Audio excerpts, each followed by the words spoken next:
రారా మస్తుగా ఉన్నావు.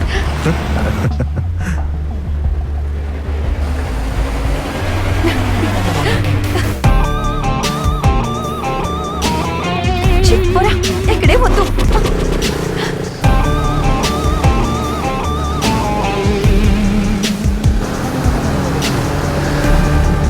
Hey, you want more speed? Yes, yes.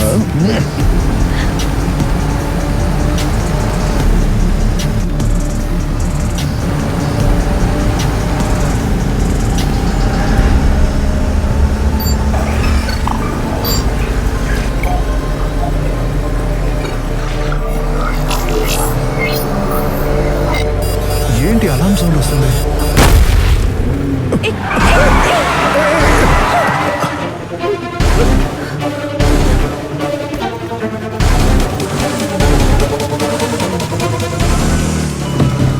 ఈరోజు చచ్చావరా నువ్వు? నా డబ్బునే దొంగిలిస్తావరా? దొంగ నా కొడుకా.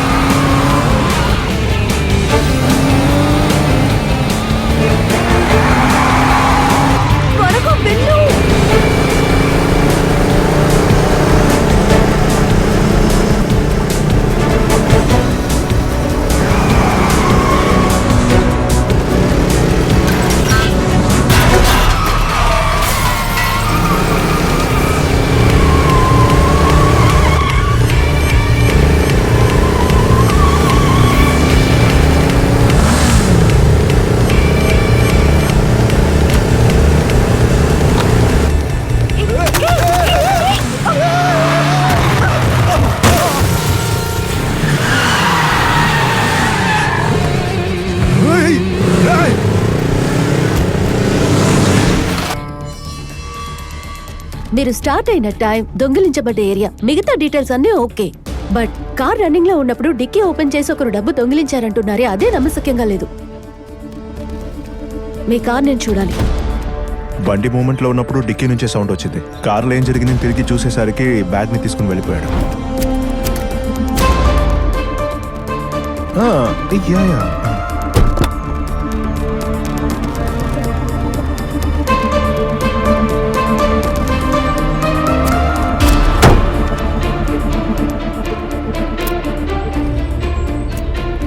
ఒక్క చిన్న స్క్రాచ్ కూడా లేకుండా పక్కాగా రన్నింగ్ లోనే కొట్టేశారు. Really great job. ఏంటి గ్రేట్ జాబా? ఒకడు నా డబ్బు కొట్టేశాడని నేను వర్రీ అవుతుంటే వాడు సూపర్ గా కొట్టేశాడని నా దగ్గర గొప్పగా చెప్తున్నావా? తన టాలెంట్ ని చూసి పొగడకుండా ఉండలేకపోతున్నా. తను అనుకున్నట్టు డిక్కీని ఓపెన్ చేయటానికి రిమోట్ బాంబ్ ని, అలాం కొట్టకుండా ఉండటానికి పిఎల్సీలో ఫ్యూజ్ పోయేట్టు సెట్ చేశారు. కానీ ఫ్యూజ్ ప్లాన్ ఫెయిల్యూర్ అయింది. అందువల్లే మీ అబ్బాయికి డబ్బు పోయిన సంగతి అక్కడే తెలిసిపోయింది. లేదంటే గురువు గారికి హైదరాబాద్ వచ్చాక తెలుసుండేది. టెక్నికల్లీ స్ట్రాంగ్ గా ఉన్నవాడే ఇంత డీటెయిల్ గా దొంగిలించగలడు. అలాగే ఎన్నో ఏళ్లగా దొంగిలించే వాళ్ళు మాత్రమే ఈ పని చేయగలరు. ఇది బిజినెస్ పోటీ అని నాకు అనిపించడం లేదు. ఎందుకంటే మీ బిజినెస్ ని లాస్ చేయాలనుకుంటే తను వేరే రకంగా ప్లాన్ చేసి ఉండేవాడు. మీ గురించి ఏం తెలియని వాడే ఈ డబ్బు కొట్టేసి ఉండాలి. Hello sir. చెప్పుదియా. నేను వెతుక్కుంటూ వచ్చిన నవ్య మాలిక్ తో రెగ్యులర్ గా కాంటాక్ట్ లో ఉండటం, డబ్బు మిస్ అయిన రోజు తన మాలిక్ తో ట్రావెల్ చేయటం కూడా నిజమే. బట్ ఈ లూటింగ్ తో తనకి ఎలాంటి సంబంధం ఉన్నట్టు తెలియడం లేదు. Yes sir. ఇదిగో అక్క. ఇవన్నీ ఆ అక్కకివ్వు. రే తమ్ముడు ఇలా రా. ఏంటక్క? ఈ నోట్స్ అన్ని నువ్వు ఎక్కడ తీసుకున్నావు? కొట్లో చిల్లర లేదని చెప్పాడక్క. అక్కడ ఇక్కడికి తిరిగి ఎక్కడా లేదని చెప్తే పూల్ మార్కెట్ కెళ్ళి తీసుకొచ్చా. ఈ నోట్ తీసుకుని షాప్ కి నన్ను తీసుకువెళ్తావా? సరే అక్క. ఏంట్రా లోపలికి వెళ్ళాడు కనబట్టలేదు? చూద్దాం. మునాల్ దగ్గర చెప్పించి గొడవనికి రండి రా. రేయ్ వాడిని ఇరికించి అక్కడే నరకండి రా. వేసేట్రా.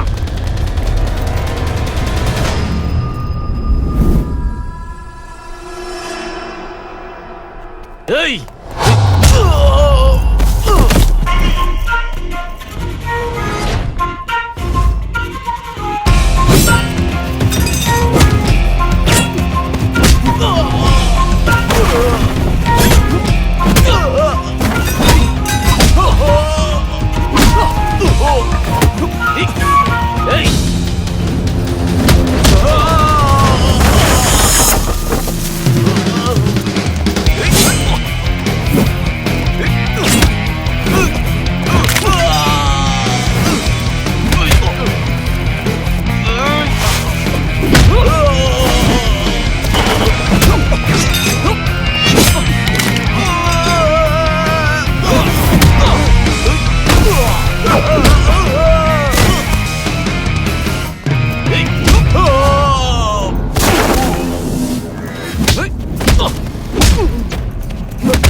క్యాష్ తీయాలి రండి.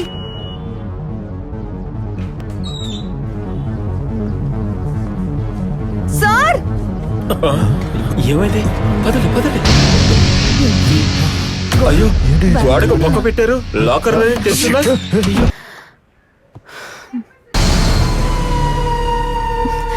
కాఫీ తాగుతున్నావా?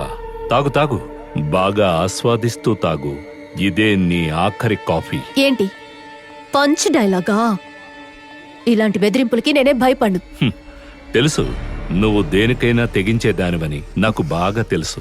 లేదంటే ఆ పని చేసి దేనికి భయపడకుండా దోశ కాఫీ ఆర్డర్ చేసి ఇక్కడ కూర్చుంటావా? ఏ నీ కొడుకు చచ్చినందుకు నేను ఉపవాసం ఉండాలా? మ్మ్. నీ యజమాని దగ్గర నుంచి అదే పొగరు నీకు వచ్చింది. వాడికి పట్టిన గతే నీకు పడుతుంది. మ్మ్.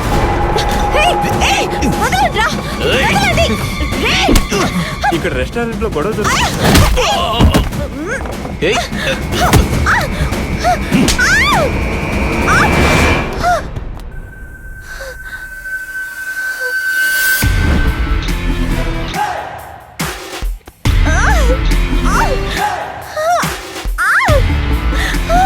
రేయ్, దాన్ని లాక్కురండ్రా.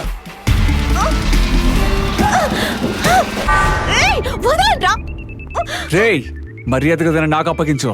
దాన్ని కాపాడదాం అనుకున్నావో నిన్నెవరూ నా నుంచి కాపాడలేరు. ఓ, నువ్వు దీన్ని లేపేయడానికి వచ్చావా? దీనికి చాలా మంది విలన్స్ ఉన్నట్టున్నారే. ఎవరి చేతిలో చావాలనుందో చెప్పు. నా చేతిలోనా లేక వాడి చేతిలోనా? చెప్పవే, నా ఇంట్లోంచి తీసిన డబ్బు ఎక్కడ పెట్టావు? చెప్పరా, అదే అడుగుతున్నాడుగా. ఏంటి, నువ్వు వాడింట్లోంచి డబ్బు కొట్టేశావా? ఓ, నా డబ్బు మీద చెయ్యి పెట్టిన ఆ సైతాన్ నువ్వేనా? ఎన్నాళ్ళు నిన్నేరా వెతుకుతున్నాను. నీ ఇంట్లోంచి ఆ డబ్బు తీసింది నేనేరా. కానీ ఇది నిన్ను కాపాడడం కోసం నన్ను పోలీసులకు పట్టించింది. జరిగిన అన్నిటికీ నువ్వేరా కారణం. నిన్నేరా ముందు లేపేయాల్సింది. రా రా రా, నీకోసమే నేను వెతికేది. రేయ్, దాన్ని వదిలేయండి. ముందు వాణ్ణి లేపేయండి.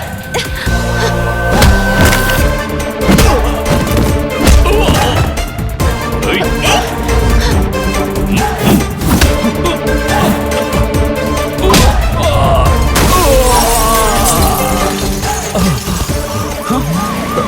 శక్తి రా, ముందు ఇక్కడి నుంచి వెళ్ళిపోదాం. రేయ్, వాడు పారిపోతున్నాడు. అని చెప్తున్నా, రా, వెళ్దాం.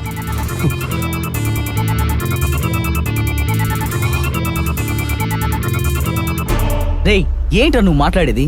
ఆ దియా ఏమీ జగర్ కాదు. నువ్వు చెప్పేదంతా కళ్ళు మూసుకొని నమ్మడానికి. అసలు ఈ కేసు వల్ల తనకి ఏ మంచి జరగలేదు, జరగదు కూడా. నీ వల్ల సమస్య ఇంకా పెద్దదైంది. తను చేసిన పనికే తను అనుభవిస్తోంది. నా వల్ల తనకి ఎటువంటి సమస్య లేదు. రేయ్, తన పని తను చేసుకునింటే ఈ రోజు నువ్వు నేను ఇక్కడ మాట్లాడుకునే వాళ్ళం కాదు. నేను చెప్పిందంతా ఓపికగా విని నిన్ను దొంగగా మార్చింది నేననే నా మీద నిందలు వేసింది. ఇక్కడ నువ్వేమో రేయ్, సరేరా. నేను తనకి సపోర్ట్ చేస్తూ మాట్లాడుతూ ఉండడం చూస్తూ ఉంటే నాకే ఎందుకో అదోలా అనిపిస్తోంది. వదిలే, ఏదో నేను చెప్పాల్సింది చెప్పేశాను. నువ్వే ఆలోచించి నిర్ణయం తీసుకో, నీ ఇష్టం.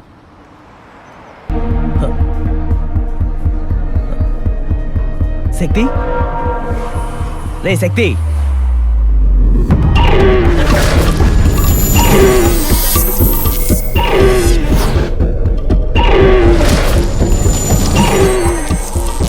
రే, ఏమవుతుందిరా? రే, నీ మాట్లాడేది వినిపిస్తోందా? రే, వినిపిస్తోందా? రే శక్తి, ఏమవుతుంది? రే ప్లీజ్ చెప్పరా. రే శక్తి, రే వినిపిస్తోందా లేదా? రే చెప్పరా, నా మాట వినిపిస్తోందా?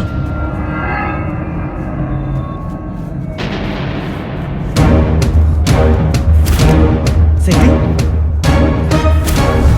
రే శక్తి, రే పబ్లిక్ రా, నేను చెప్పేది విను. రే శక్తి ప్లీజ్, డాక్టర్ చెప్పేది నీకు గుర్తుందా లేదా? Control yourself please. రే రే శక్తి, రే శక్తి, ఏంట్రా? రే ఏంట్రా?